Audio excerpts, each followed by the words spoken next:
Gazing Beyond, Feminist Perspectives in Women of Weeping River. In cinema, whose stories are told and whose perspectives are prioritized? From Laura Mulvey's critique of the male gaze to Bell Hook's call for an oppositional gaze, feminist film theory provides tools to interrogate representation. Sharon Dayok's Women of Weeping River, set in the patriarchal yet culturally unique world of Mindanao, immerses us in the lives of two families caught in a cycle of vengeance on the Filipino island of Jolo. Through an intimate portrayal of this remote Muslim community, the film challenges us to question how patriarchal power and violence shapes women's lives and their place in the narrative. This video essay, I will explore how the film Women of Weeping River navigate feminist critiques of representation, focusing on how the film resists or conforms to Mulvey's male gaze while offering space for Hook's oppositional gaze in its portrayal of women's agency within cycles of violence.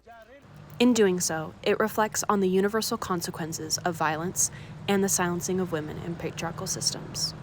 Laura Mulvey's male gaze argues that classic Hollywood cinema often positions women as objects of the male gaze, existing solely to be looked at, while men drive the narrative.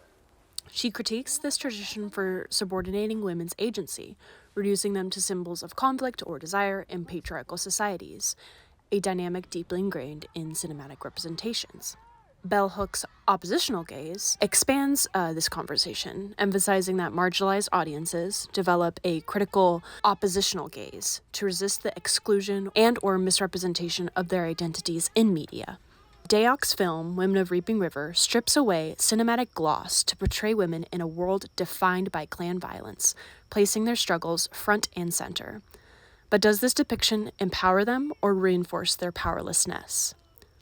In Women of Weeping River, the portrayal of Satra, a grieving widow, complicates the typical cinematic representation of women as passive victims. The camera often lingers on her expressions of pain and determination, emphasizing her humanity and agency rather than objectifying her. However, despite her personal strength, Satra, like the other women in the film, are excluded from the crucial decisions that perpetuate or end the violence throughout the film. Dayok's deep dive into this rarely seen world focuses on women as the familial core, yet they remain powerless in the face of patriarchal systems.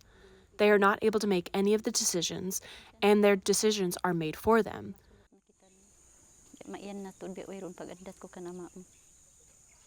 A pivotal moment in the film shows Satra making a key decision to protect her family, yet her agency is still constrained by the broader cycles of vengeance that govern her world.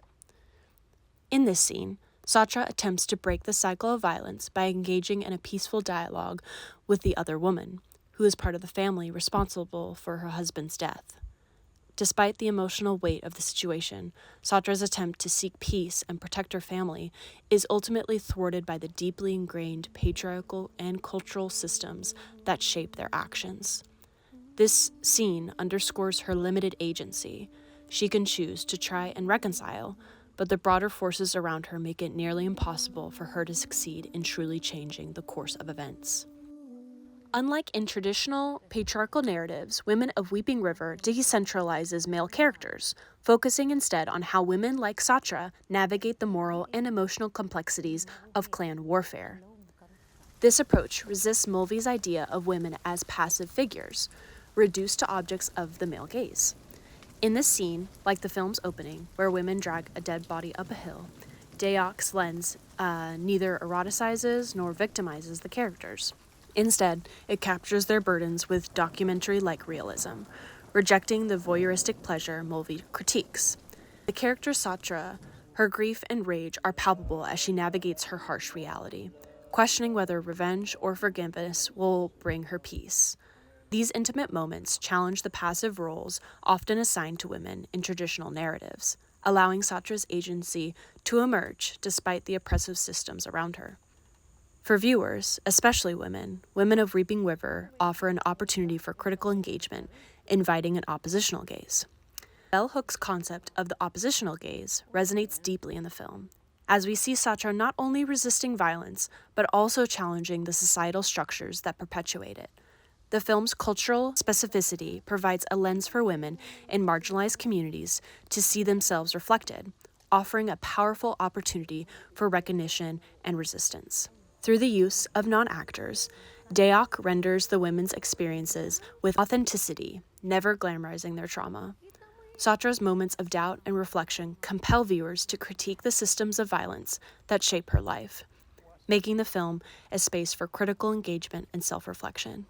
Deok shows that at the end of our quest for righteousness and revenge, we will be left with less than we had to begin with. While deeply rooted in a specific cultural and political context, this story transcends borders, urging us to consider the human cost of vengeance in all societies.